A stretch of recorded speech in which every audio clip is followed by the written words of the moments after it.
I'm Toni Koehler, one of the lactation consultants at OMC Medical Center's Lactation Services. One of the hot topics that I'm hearing from so many moms is their overwhelming concern for building their milk supply and establishing their milk production. For so many moms, they are inundated with reports, blogs, posts, and even their friend group conversations discussing their ability to freeze freezer full of milk. Somehow freezing gallons of milk has now become our new norm. And if they're unable to perform this task, you must face the mommy shaming that follows. For so many new moms, production has become an unrealistic expectation of their ability for long-term breastfeeding of their child. Our goal is to release you from the mommy guilt associated with freezing freezerfuls of milk. During week number 1, your body goes through a quick hormone change that triggers your milk production process. Try to remember one important rule. Frequent and effective removal of breast milk by your baby is the start of your breastfeeding journey. Within the first week, you will feel that you're never going to make enough milk, and then you feel that your body is about to burst with milk. This is the early stages of engorgement. For so many moms, they feel that the ideal time to start pumping is this time, but it isn't. Tip number 1, engorgement is not the ideal time to start pumping. Be patient. This is the time for you to allow your baby to set his or her ideal milk volumes. If you start pumping, you can continue to face prolonged engorgement and an imbalance of milk for your baby. This provides the correct amount of milk and a little more extra for security. This milk is not perfectly balanced to keep your baby growing. Without it, you feel that you're about to burst at any time. Tip number 2, allow yourself the time to adjust to this new mommy role. Focus on your baby, you and your partner's role as becoming a family. Pumping can usually wait. Tip number 3, learning hand expression helps in so many ways and is a technique you will continue to use throughout your breastfeeding journey. Research shows hand expression reduces plugged ducts, engorgement, mastitis, but has also been found to increase your chance of your baby latching, faster letdowns, less cluster feeding, and a higher milk production. As we move on to week number 2, most moms are past their intense changes of engorgement and are just starting to establish a rhythm to their baby.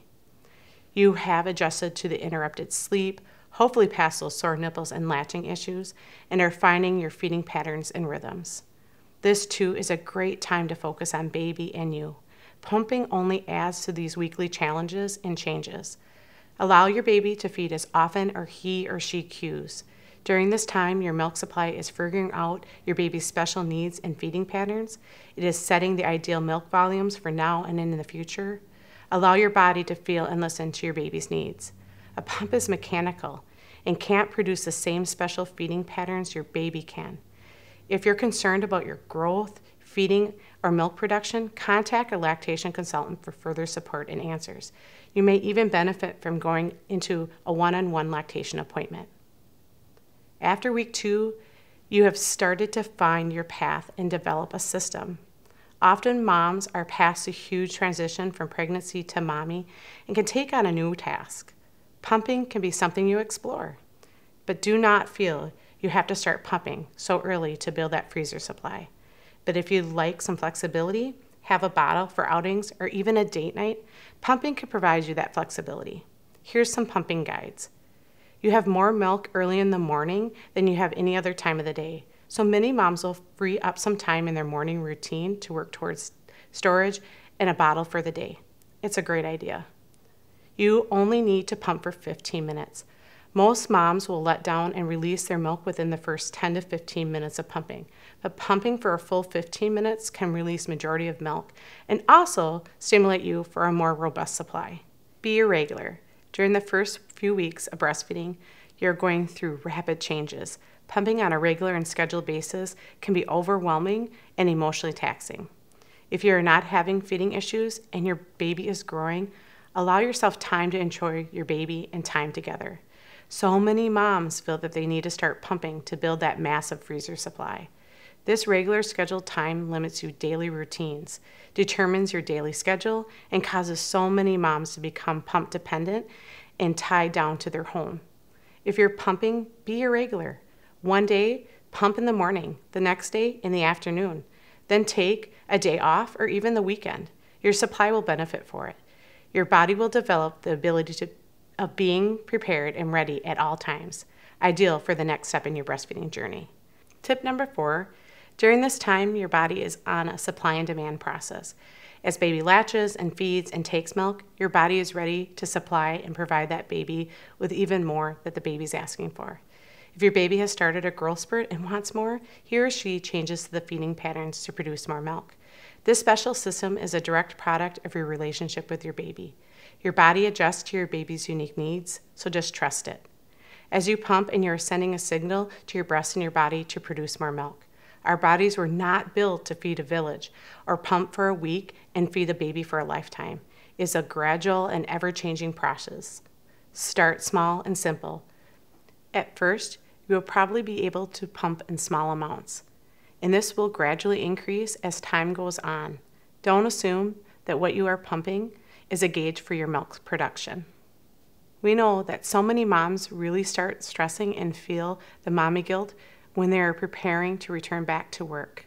So many of us would love to stay at home and be a full-time mommy. For large portions of families, we function as a 2-income household. Pumping is a great way to balance your breastfeeding goals and meet the needs of your work and family life. Pumping for returning to work, this is something you have to prepare for and you'll have a million questions on. Special tips to remember. Call a lactation consultant for advice.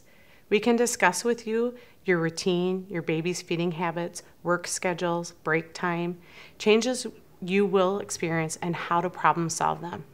At OMC, we like to discuss and prepare with you for all aspects of this time, from your emotions of leaving your baby to the stresses of your job. We can help you develop a pumping plan and provide you tools to help along the way.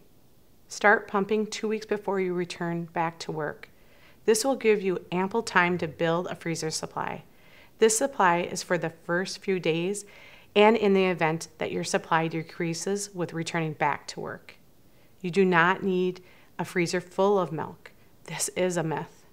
A more ideal goal is your baby will take in about 20 to 30 ounces per day by week 6. Have about 30 to 60 ounces in the freezer. It will be a great start. For some moms, they have faced difficulties with establishing their milk supply and meeting their baby's needs with breast milk. These moms face a really special form of mommy guilt. If you're a mom facing feeding issues, many times staff will start you pumping within 6 to 24 hours after having your baby. The reason we start you pumping this early is because of a medical need. It is our goal to get breastfeeding on track and reduce the needs for pumping. For some moms and babies, things will turn around really quickly. And for other moms and babies, they need long-term pumping. We strongly suggest for these moms to use a high-quality hospital-grade breast pump and have pumping and feeding plans developed before you leave the hospital. These special mommies need support, especially if they are facing a low milk supply. Mommy guilt can be a very intense thing for mommies. But here are some very important things to remember. Number 1, relax and be proud of yourself. You are facing unique circumstances and you are doing an amazing job. The more relaxed and calmer you are about the process, the better your milk supply and production is.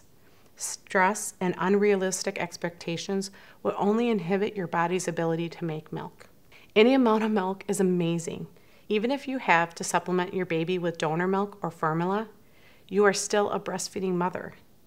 If you are one of those unique moms that can produce more milk than your baby needs, then give. Many moms face difficulties with supplying their babies with breast milk. Donor milk gives them the ability to provide their babies with the benefits of human breast milk. At OMC, we not only provide donor breast milk for those babies born with special needs, but we are a depot for mothers that can donate. If you'd like to donate, please contact us for further information.